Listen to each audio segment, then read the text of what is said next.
So I'm here with the brilliant, wonderful Olivier Assayas, who just is presenting his film Personal Shopper here in Hamburg.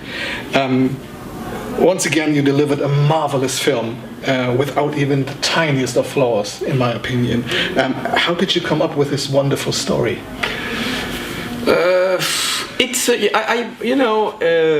I let myself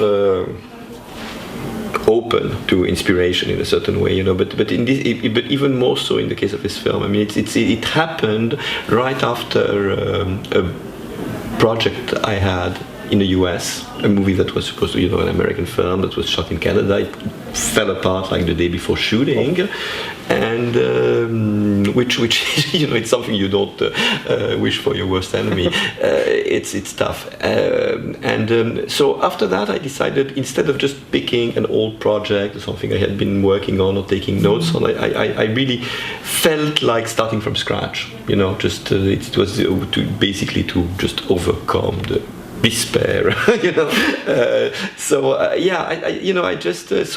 really started with more or less what this film is about, meaning a young woman who's struggling between those two poles of her everyday life, her material life, making a living, etc., and somehow, like we all do, trying to connect with her inner self, with her imagination, with her fantasies, with some kind of dream world. And of course it evolved in something that all of a sudden had ghosts and had thriller elements or whatever, but ultimately it tells that very basic story, I think. Are you nowadays in a position where the finances are lining up whenever you announce a new movie? Or they dump dollars in my front yard every year. No, they don't. It's always a struggle. It's always a struggle, because it's no matter if it's your first or your 10th movie, either you make something that kind of fits into the framework of the industry, or it doesn't fit in the framework. I've never really made movies that do fit, exactly in the framework of the industry. So it's always been tough, but that's what's fun. That's what's fun about making movies. If it was easy, it would be boring. And making movies within the framework of the industry is boring for me. I've always been protecting my freedom, and it has a cost, but I'm fine with the cost. Mm-hmm. I personally have to thank you for giving Kristen Stewart these roles in Clouds of Sils Maria and Personal Shopper, I think, in which she just shines, and she's absolutely amazing. But what did you saw in her that obviously no one else saw after, because no one would have thought that she might be able to give such a brilliant performance? Well, no one asked her. It's all a matter of it's a matter of the space you give your actors. Kristen has been doing brilliant things before me, within a framework where actors don't have that much freedom, and they don't really have space to reinvent the character, reinvent the scenes, or to improvise. And I just gave her that space. I'm like the other guy. I mean, before making Sils Maria with her, I loved her, respected her, admired her work, but I had no idea how far she could go. You never know until you've worked with an actor. So I think I discovered Kristen while we were making Clouds of Sils Maria. I realized, every single time, and it was not so much me pushing her. It was more like Juliette Binoche. Juliette Binoche was encouraging her to try things, and she was watching the way also Juliette likes to play with the scene, bend them, and it was like some exciting new space she was discovering. And of course, when we made Personal Shopper, after that we tried to go. We wanted both of us to go further on the same route. So can we expect now Kristen Stewart in every movie you make from now on? Because I would definitely want to see that happening. So do I. But I don't really have a project right now. If something pops up, anything I write which has potential for Kristen, I will do with Kristen. I mean, it hasn't happened to me that often, because usually I'm happy with doing a couple of movies with an actress, and after I need to move on because I think he or she or myself needs to rejuvenate his inspiration. In the case of Kristen, I think there's a lot more ground to cover, really. Yeah. I think she does inspire me, absolutely. I think you at least have to make a trilogy of Kristen Stewart as a personal assistant. I mean, that's the least you have to do.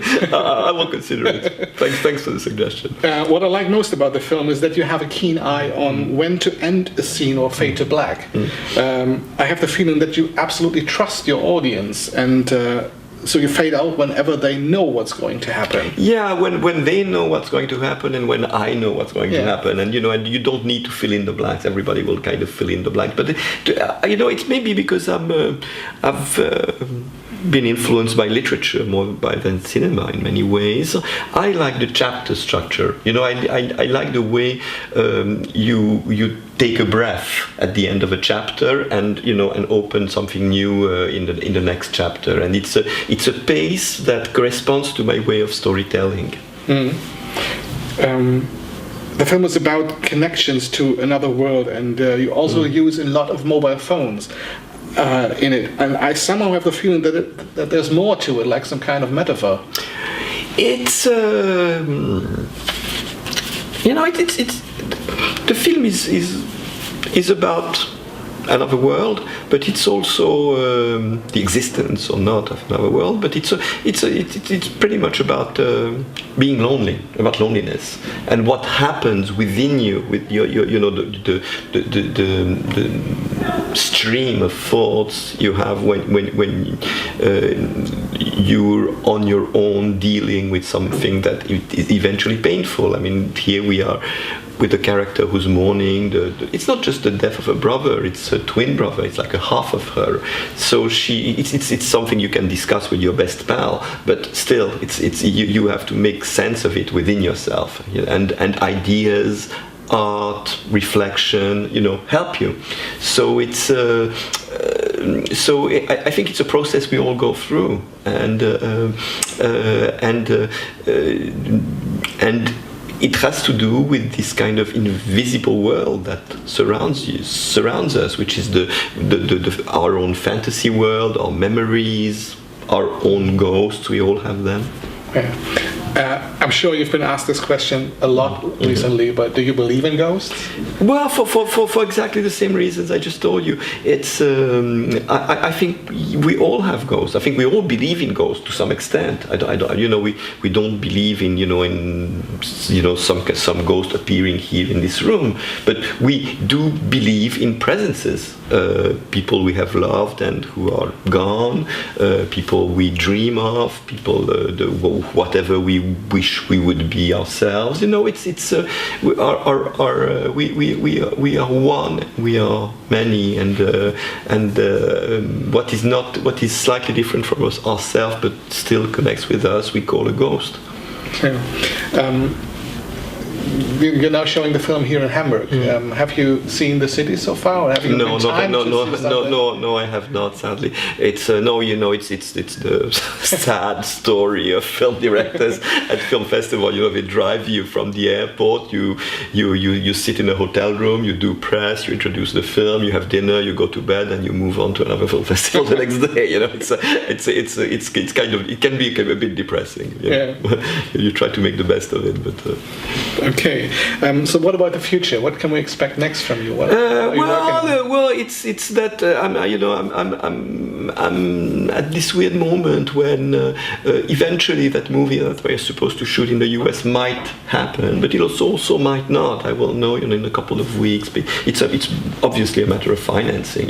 We have everything. We have the cast, crew, screenplay. Everything is locked, and we just need someone to decide to make a check.